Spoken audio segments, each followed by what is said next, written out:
I had to go with what they were saying, because if I didn't, then I'm going to prison, and they're for sure going to prison. But if I do this, then I most likely won't go to prison, and they might not.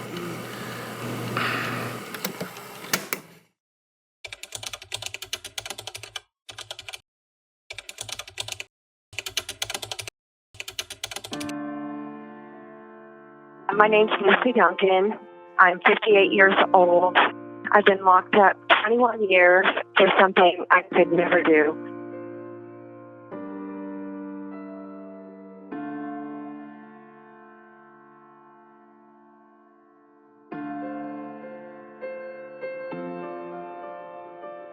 Well, I don't have it in me to hate anyone.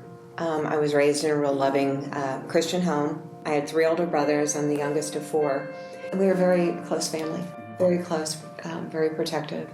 She's always been dedicated to her kids and dedicated to her family.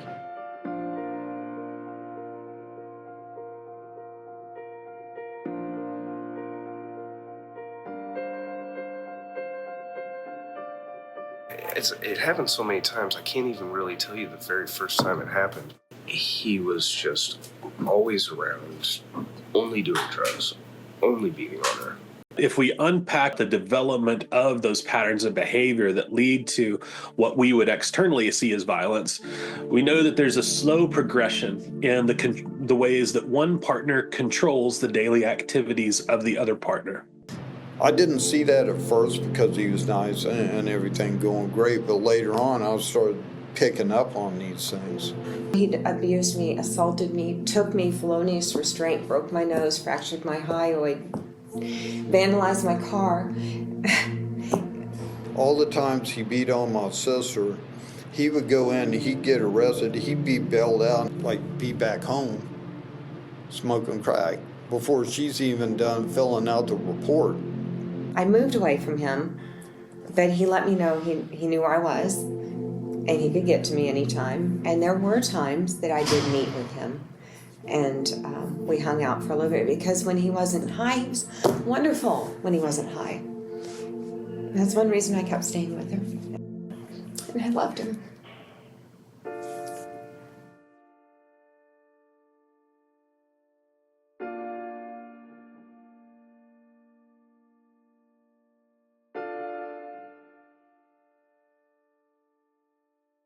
So when he asked to meet him, I said yes. But I told him I wanted my brother there to make sure nothing happened. I went to my brother's and I waited, and Jim finally said, come get him, because he had been getting high. He didn't want to drive.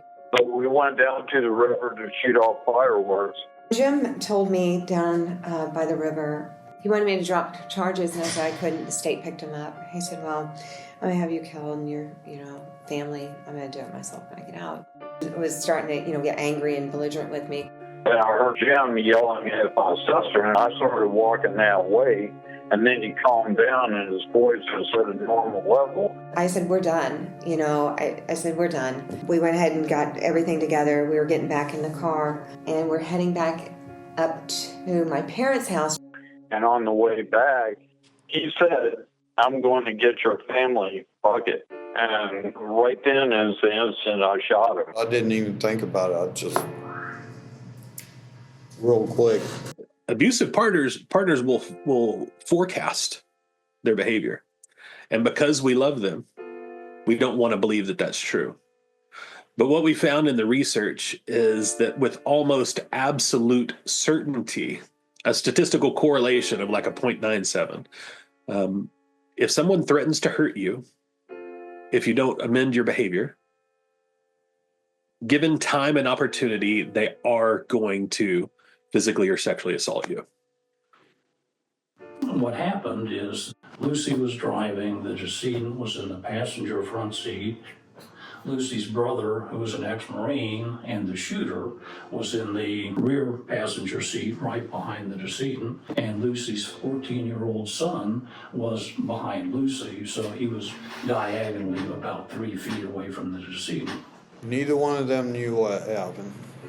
Jim didn't know what was going to happen. I didn't even know what was going to happen.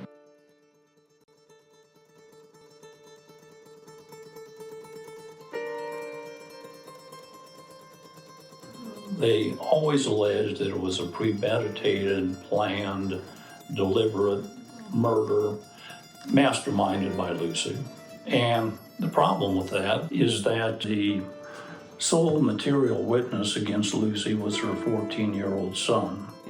Under oath, in the middle of the trial, this detective blurts out that they had threatened this 14-year-old boy with a murder charge of his own, and it goes on to say that it carried a sentence of 20 years, and his testimony changed 180 degrees. Jeremiah was 13 at the time. He turned 14. He's extremely young. Youth are certainly much more susceptible to these pressures. In this context, you are a police officer with the authority to do anything. And this is a 13-year-old boy who just saw somebody killed.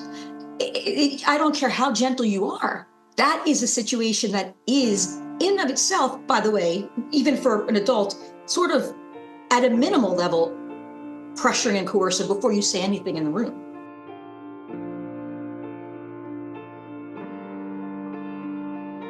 I was diagnosed with a myriad of disorders and put on even more pills.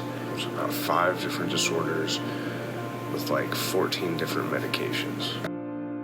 This is not just a 13-year-old boy. This is a 13-year-old boy who has just experienced trauma, who has had prior traumas. This is a re-traumatization. And then on top of that, this cocktail of medications he's taking and the psychiatric problems he genuinely was experiencing for which they were trying to treat him, I could certainly say that the testimony itself or the admission itself would be unreliable in such a context.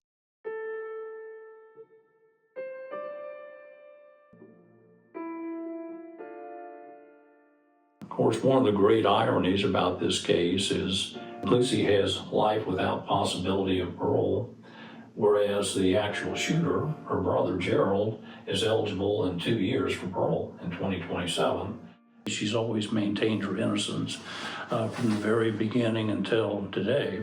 But the prosecutor kept trying to get me to implicate her, and I wouldn't do it.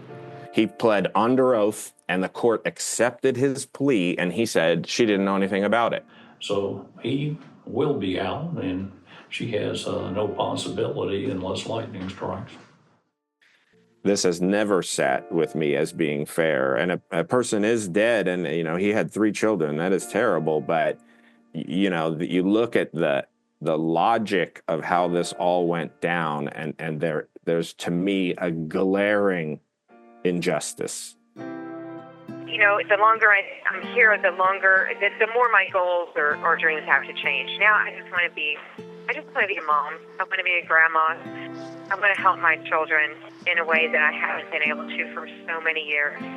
I know with everything in me that I will be released one day, and I've always kept hope alive.